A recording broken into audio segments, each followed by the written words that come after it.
নমস্কার বন্ধুরা, আমি ইঞ্জিনিয়ার শান্তনু আর আপনারা দেখছেন আমার চ্যানেল SM কনস্ট্রাকশন। বন্ধুরা, আজকে একটা সাইট ভিজিটে গিয়েছিলাম। সেখানে গিয়ে দেখেছি কলাম ঢালাই হয়েছে, 1 লিপ করে কলাম ঢালাই হয়েছে 1200 পর্যন্ত। তো সেখানে 4 ফিটে একটা কলাম ঢেলেছে, মানে কলামটা হয়তো পুরোটাই হবে, তার 1 লিপ করে হয়তো 4 ফিট করে ঢালছে। তো ঢালার পরে যখন আমি সাইট ভিজিটে গেছি, দেখার পরে দেখলাম আমার কিছু কাজ দেখে আমার খুবই খারাপ লাগলো যে এইগুলোকে নিয়ে সত্যিকারে আপনাদের কাছে মানে সচেতন করার জন্য আপনাদের কাছে এইগুলো ভিডিওগুলো অবশ্যই করা দরকার। আপনারা দেখুন, ভিডিওটা দেখুন, এই ছবিগুলো যে কীরকম ধরনের কলাম কাস্টিং হয়েছে। তো কলামের গায়ে দেখছি বালির সারফেসে ভর্তি, বালির সারফেস পুরোটাই যে লাল বালিতে ঢালা হয়েছে, পুরোটাই চারিদিকে দেখছি বালির সারফেসে ভর্তি। তো এইগুলো আমি মিস্ত্রিকে যখন জিজ্ঞেস করলাম, তো আপনারা যখন কাজ করছেন মিক্সিং কী করছেন, তখন মিক্সিং নিয়ে ওনারা যেটা বললো, তো 4 ভাগে করছি। আমি 4 ভাগ, সেটা আবার কী ভাগ? তো ওনাদের একটা বক্তব্য, 4 ভাগে করছি, 3 ভাগে করছি। দেখুন, 4 ভাগে করছি এরকম, এটা কোনো ভাগ হয় না। 3 ভাগে করছি, আমি বললাম রেশিওটা কী? ওদের মিস্ত্রিদের ভাষায় 4 ভাগে করছি, 3 ভাগে করছি।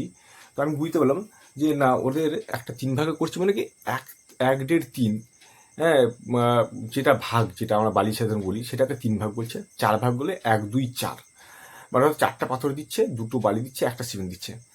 তো এটাকে 4 ভাগ বলছে। দেখুন, অ্যাকচুয়ালি এটা কিন্তু মিশ্রণের কোনো ব্যাপার না, মানে এটা কোনো হয় না অ্যাকচুয়ালি যে আমি ভাগ করছি, 4 ভাগে করছি, 3 ভাগে করছি। হ্যাঁ, রেশিওটা হয় 1, 1.5, 3। আমি যদি M20 যদি নর্মাল যে মিনিমাম গ্রেড ধরি কংক্রিটের যে গ্রেডের ক্ষেত্রে 1, 1.5, 3, সেটা হচ্ছে M20। তো তাহলে M20 গ্রেডে যদি মিনিমাম ধরছি 1, 1.5, 3, অর্থাৎ একটা বালি, একটা সিমেন্ট 1.5খানা, মানে 1.5, মানে 1.5 ভাগ হচ্ছে বালি, এবং 1, 1.5, 3, 3 ভাগ হচ্ছে পাথর। এবং পাথরটারও কিন্তু সেটা মিশ্রণটা ঠিক রাখতে হবে, মানে 40-60 হিসেবেও ধরতে হয়, যে 10 mm পাথর 40%, এবং 20 mm পাথর যেটা বলছি সেটা হচ্ছে 60% পাথর ধরতে হবে। তুমি মিক্সিংটা ঠিকঠাক হবে, এবং এর যদি মিক্সিং যদি ঠিকঠাক করি, এবং ভালো করে যদি মিশ্রণটা ওয়াটার সিমেন্ট রেশিওটাও যদি ঠিকঠাক ধরে যদি আমি কংক্রিট, যে কোনো মানে কংক্রিট ঢালাই করি, তাহলে কিন্তু তার যে কাজের যে কোয়ালিটি, সেটা আদার্স আপনার 10টা বাড়ি যদি কাজের কোয়ালিটি থেকে অনেক গুণ ভালো হবে। এটুকু মানে অরিজিনাল কাজটা হবে। তো সেটা কিন্তু মেনটেন হয় না, কারণ কি, সব জায়গাতে ইঞ্জিনিয়ারকে তো আপনারা পাচ্ছেন না, এবং আপনারা যখন বাড়িঘর করছেন, আপনি মিস্ত্রির উপর নির্ভর করেই ছেড়ে দিচ্ছেন। মিস্ত্রিরা যা করছে, কখনো হ্যান্ড মিক্সিং করছে, হ্যান্ড মিক্সিং মতো হাতে করে ঢেলে, সেখানে সবসময় আপনারা পাচ্ছেন না যে মিক্সার মেশিন, যেটা আমরা বলি, সেই হপার মিক্সিং বা মিক্সার মেশিন পাচ্ছেন না। সেক্ষেত্রে কী করেন, হ্যান্ড মিক্সিং, অর্থাৎ একটা জায়গাতে ঢেলে দিয়ে, সেখানে পাথর বালি সিমেন্টে একটা রেশিওতে ঢেলে দিয়ে, কখনো রেশিও মেনটেন হয় না, মানে বেশিরভাগ ক্ষেত্রে রেশিও মেনটেন হয় না। তো ঢেলে দিয়ে সেক্ষেত্রে আমি কোদাল দিয়ে চারিদিকে ঘুরিয়ে আপনি মশলাটা উঠাচ্ছেন হেল্পার দিয়ে। তো হেল্পার যারা বা লেবার আছে যারা, মিস্ত্রি তো তাকে বলে দিচ্ছে একটা রেশিও, কিন্তু তারপরেও দেখা গেল বালিটা কখনো উঁচু করে বালিটা ফেলে দিচ্ছে, মানে পাথরটা দেখালো ধামার লেভেলে যাচ্ছে, সিমেন্টটা মোটামুটি লেভেলে যাচ্ছে। বালিটা কিন্তু অনেক সময় ভেজা বালি থাকার জন্য উঁচু করে ভর্তি হয়, যেটা নর্মালি হয়ে থাকে। তো আপনি দেখা গেলো 1, 1.5, 3 যদি আমি ভাগ করি, আমি বালিটাকে সেটা দুটো যদি ধরি, যদি সেটা হিসেবে ধরি, তাহলে দেখা গেল একটা 2টো বালির জায়গায়, আমি যখন উঁচু করে ফেলছি, সেখানে 2টো বালি যদি ফেলি, সেখানে 2টো জায়গায় হয়তো 3টে বালি পড়ে যাচ্ছে, যেহেতু উঁচু করে পড়ছে। তার মানে 1, 1.5, 3 হচ্ছে না, তাহলে 1, 3, 3 হয়ে যাচ্ছে। প্র্যাকটিক্যালি কিন্তু এটাই হচ্ছে, মানে বেশিরভাগ ক্ষেত্রে। যে কারণ বালির সারফেসটা, বালিটাতে যখন কলাম ঢালছি, যতই ভাইব্রেটার মানুষ যাই করুন, বালিটা তো মিক্সিং ঠিকঠাক হচ্ছে না। বালিটা বেশি হয়ে যাওয়ার জন্য, এবং জল যদি বেশি পরিমাণে থাকে, তাহলেও আর একটা সমস্যা। তাহলে কি হচ্ছে, জলের জন্য পাথরটা নিচে চলে আসছে, আস্তে আস্তে বালিটা হয়তো উপর দিয়ে ভেসে থাকছে, বা সূক্ষ্ম আরও বালিকণাগুলো সাইডে, আমার যখন পাটা খুলছি, শাটারিংয়ের সারফেসটা, তখন বালিটা দেখা যাচ্ছে বেশি। তো এইটাই হচ্ছে মেন কারণ। তো আমি বলবো যে মিক্সিং ঠিকঠাক করুন। ঠিকঠাক না করার জন্য আপনাদের কি বলে,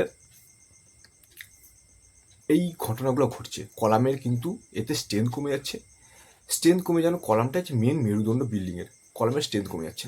তো আপনাদেরকে তার জন্যই এই সচেতনমূলক ভিডিওটা আপনাদের কাছে নিয়ে আসা, মিক্সিং ঠিকঠাক করুন। আরেকটা দেখুন যেটা করছে যে আমার ওই সাইডেই দেখুন কলামের চারিদিকে কভার ব্লকটা দিয়েছি ইঁচের কভার ব্লক, হ্যাঁ। তো এইগুলো দেখে মাথা অবশ্যই গরম হয়। আমি মিস্ত্রিদেরকে বারবার বলি, সচেতন করি, আপনাদেরকেও বলি, যারা বাড়ি করাচ্ছেন তারা যতই আপনার টাকা পয়সা থাকুক, আপনার কিন্তু ওইগুলো কিন্তু এত ক্ষতি করে যেটা আপনি সচরাচর ভাবতেই পারবেন না যে কি কি হলো। ইঁটের টুকরো যদি থেকে যায়, হয়ে গেল, গল্প শেষ। ওই ইঁটের টুকরো ওইটা ওর স্ট্রেংথ, ইঁটের স্ট্রেংথ আর আপনার কংক্রিটের যে স্ট্রেংথ সমান থাকে না। ইঁটের টুকরো হয়তো তারপর দিন ভাঙতে ভুলে যাচ্ছে বা উঠাতে ভুলে যাচ্ছে। কলামের ওখানে কভারটা কম বেশি, কোনো দিকে 75 mm ইঁটের টুকরো, কোনো দিকে 50 mm কভার, মানে 2 ইঞ্চি বা 3 ইঞ্চির কভার কম হচ্ছে। তো তাহলে কভার আমার কম বেশি হচ্ছে, যে কারণে আমার থার্মাল যে ব্যাপার হচ্ছে, আমার যে কভার দেওয়ার যে মেন কারণ, যে যাতে টেম্পারেচারটা যাতে বেশি ওই মানে আমার রড এফেক্ট না করে, হ্যাঁ, থার্মাল এক্সপেনশন যাতে বেশি না হয়, বা মরচে ধরার প্রবণতা যাতে কম হয়, মানে আলো বাতাসটা দিয়ে যেটা ওই সারফেস থেকে যতটা কম বেশি হয়। তো দেখা যাচ্ছে যে ওভারঅল কাজটাতে কভারের ঘাটতি, কভার ঠিকঠাক নেই। বালির মিশ্রণ, মানে সরি কংক্রিটের যে মিশ্রণটা, যেখানে বালি সিমেন্ট বালি পাথরের যে মিশ্রণের যে ভাগটা রেশিও ঠিকঠাক না হওয়ার জন্য, ওয়াটার সিমেন্ট রেশিও ভাগ ঠিকঠাক না হওয়ার জন্য চারিদিকে বালি বালি ভর্তি হচ্ছে। তো ওভারঅল কাজটা কিন্তু খারাপ হচ্ছে আমাদের, বিশেষ করে এই কলামের ক্ষেত্রে। হ্যাঁ, এগুলো কিন্তু অবশ্যই গুরুত্ব দেওয়া দরকার, সব কিছুই সব ক্ষেত্রেই গুরুত্ব দেওয়া দরকার। বিল্ডিংয়ের প্রত্যেকটা অংশই কিন্তু গুরুত্বপূর্ণ পার্ট, কিন্তু কলামের ক্ষেত্রে অবশ্যই আপনাদেরও গুরুত্ব দেওয়া দরকার। তো আমার আরও অন্য সাইডে আমরা ছবি কিছু দেখাচ্ছি, আপনার ক্লিপস দেখুন, যে দেখুন সুন্দর, কত সুন্দর ঢালাই হয়েছে, ঢালাই করেছে তারা, সেই রকম মেনটেন করছে, কিন্তু আপনাদের সাইডগুলোতে মেনটেন হচ্ছে না কেন? তো আপনাকে দেখতে হবে, লক্ষ্য রাখতে হবে। আপনি সবসময় ইঞ্জিনিয়ার পাচ্ছেন না, কিন্তু অ্যাজ এ সুপারভাইজ হিসেবেও আপনাকে কিন্তু দেখতে হবে যে আমার কাজটা ঠিকঠাক হচ্ছে কিনা, রেশিওগুলো মেনটেন হচ্ছে কিনা। প্রয়োজনে আপনি ইঞ্জিনিয়ারের সঙ্গে ফোনে কথা বলুন না, যে আমার কাজটা করছি, কেমনভাবে কাজটা করলে কী করলে ভালো হবে, সেটা আপনি কথা বলুন।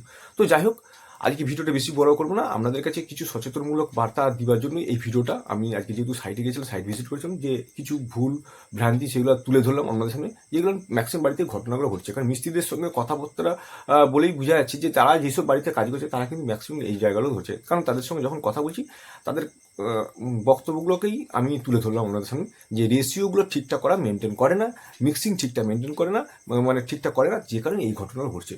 তো কারণ কলামকে আপনাকে ঠিকঠাক রাখতে হবে। তো যাই হোক, আজকের ভিডিও এই পর্যন্ত। পরবর্তী ভিডিওর জন্য ততদিন ভালো থাকুন, সুস্থ থাকুন। ধন্যবাদ, নমস্কার।